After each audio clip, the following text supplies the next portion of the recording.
और इसके साथ साथ जो है धर्म के कार्य में भी सबसे आगे रहते हैं,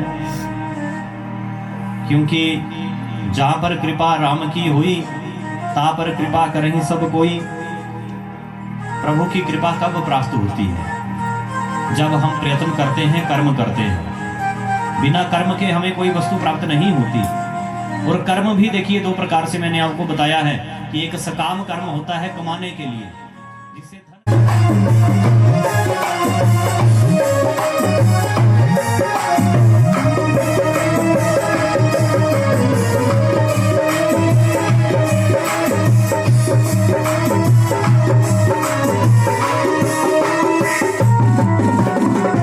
श्याम जी ने देखा जब समझ गए इस राज को, इस राज को। श्याम जी ने देखा जब समझ गए इस राज को, इस राज को। ऐसी बजाई बंसी सुध बुध भूली भोलेनाथ को,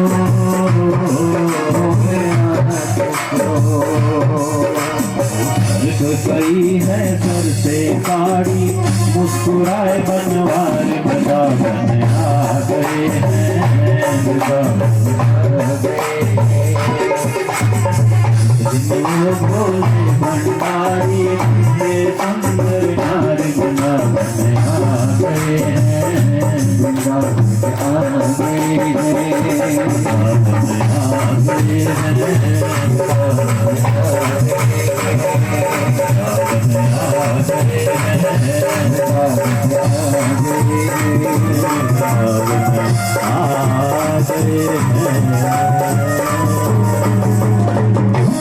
उमापति महादेव की जय जय श्री राधे, जय जय श्री राधे।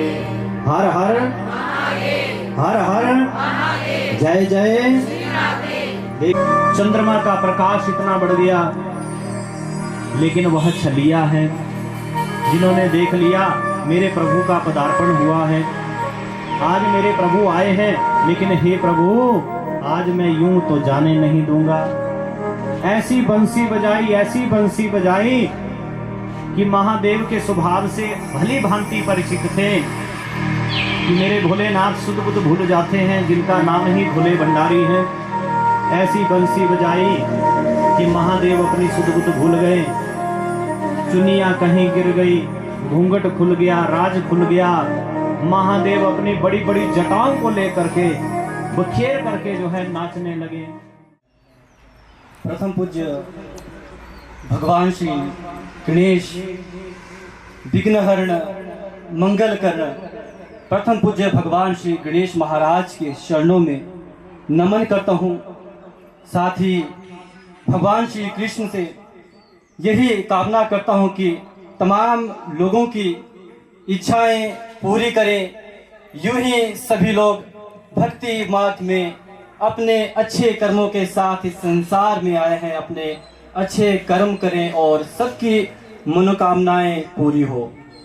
आज श्रीमद् भागवत कथा के सार में आज का ये छठा दिन, पहले दिन से ही चाचू जी ने मुझे बताया, घर आए थे और कि जरूर आना है, और मैं काफ़ी दिनों से प्रयास कर रहा थी कि मैं यहाँ पे आऊँ, लेकिन कहते हैं कि भगवान की मर्जी के बिना कुछ नहीं होता है।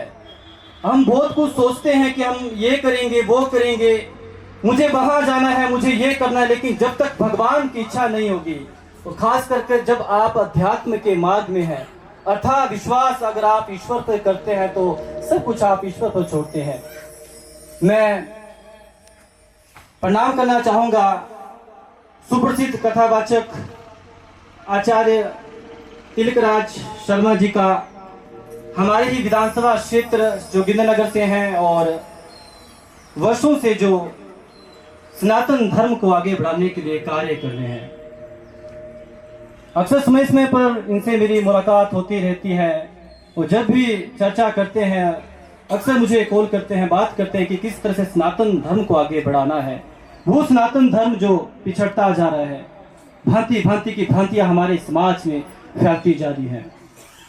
मैं प्रणाम करना चाहूँगा अम्मा जी को। यहाँ पे इनकी अथाह इच्छा थी कि श्रीमद् भागवत कथा का आयोजन करना है। हमारे बुजुर्ग हैं, बचपन से इनसे हमने सीख ली है हमारे धर्म के बारे में। हमारे बुजुर्ग जो इस दुनिया में भी नहीं है, लेकिन उनके जो वचन थे, उनका जो आशीर्वाद था, उनकी जो शिक्षा थी, उस शिक्षा को आगे मानते हुए निरंतर आगे बढ़ रहे हैं। मैं बालिया परिवार का धन्यवाद करना चाहूँगा। इतना अच्छा आयोजन हमारे क्षेत्र में श्रीमद् भागवत कथा का, चारों दिशाओं में इस श्रीमद् भागवत कथा के आयोजन से चारों दिशाओं में जो नकारात्मक शक्ति है, नकारात्मक शक्ति किस तरह से खत्म हो रही है, दूर दूर तक जब गूंज आ रही है, किस तरह से सनातन धर्म का प्रसार, सनातन धर्म की खुशबू चारों दिशाओं में फैल रही है। मैं ज्यादा नहीं बोलूंगा क्योंकि ये धार्मिक मंच है। मैं धर्म के बारे में कहना चाहूंगा। और सबसे बड़ी जो समस्या जो निरंतर देखी जा रही है, जो हमारी आने वाली पीढ़ी है, हमारे छोटे छोटे जो बच्चे हैं, हमारे धर्म के बारे में भी ज्ञान बिल्कुल भी नहीं है कि कौन से जो फेस्टिवल त्योहार जो हम मनाते हैं, वर्षों से क्यों मनाते हैं, कारण क्या है, क्या इसके पीछे कहानी क्या है। रामायण, महाभारत, ऐसे बहुत सारे हमारे।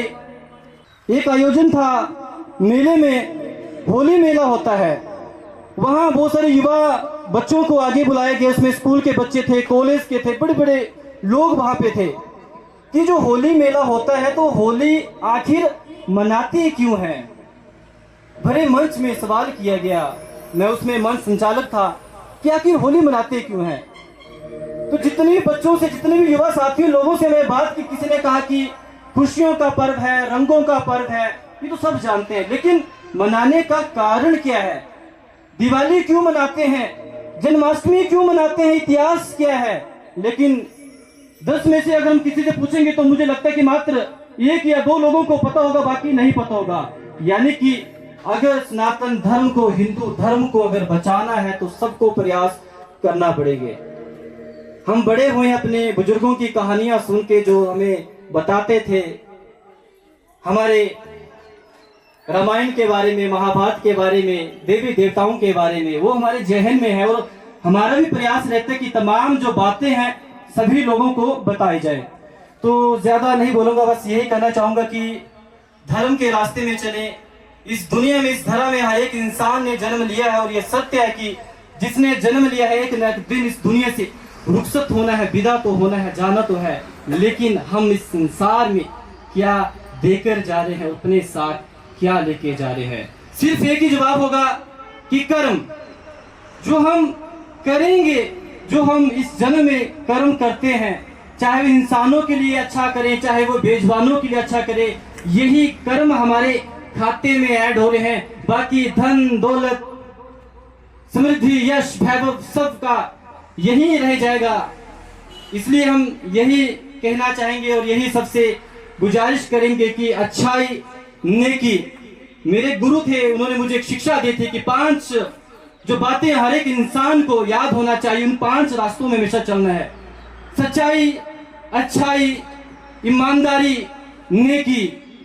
जिस इस इंसान के अंदर ये 5 चीजें हैं, ये बातें जिस इंसान ने अपने जहन में डाली, आपके रास्ते में कितनी भी रुकावटें क्यों ना हो, क्योंकि जब भी आप अच्छे मार्ग की तरफ अग्रसर होते हैं, आगे बढ़ते हैं, यकीनन आपके रास्ते में कांटे तो आएंगे, लेकिन आपको फर्क इस बात से नहीं पड़ना चाहिए, क्योंकि जब आपके सर में आशीर्वाद है ऊपर ईश्वर का, परमात्मा का, आपका अथाह विश्वास, आपका अथाह प्रेम, यह टूट प्रेम अगर भगवान से है, अगर आपका संवाद सीधे भगवान से होता है, जो भी आप मुश्किल में है और मुश्किल जब से टलती है, तो मान लेना कि आपके कर्म अच्छे हैं, तभी आपके साथ अच्छा हो रहा है। इसलिए हमेशा सच्चाई, अच्छाई, ईमानदारी और राग द्वेष, ईर्ष्या, छल कपट, ये अक्सर सभी करते हैं, लेकिन इससे कुछ हासिल नहीं होगा।